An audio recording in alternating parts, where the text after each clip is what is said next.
जय दादाला न्याय मिळालाच पाहिजे. जय दादाला न्याय मिळालाच पाहिजे. जय दादाला न्याय मिळालाच पाहिजे.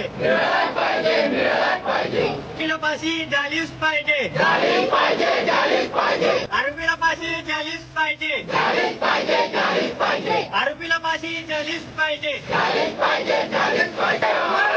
जय दादा अमर रे.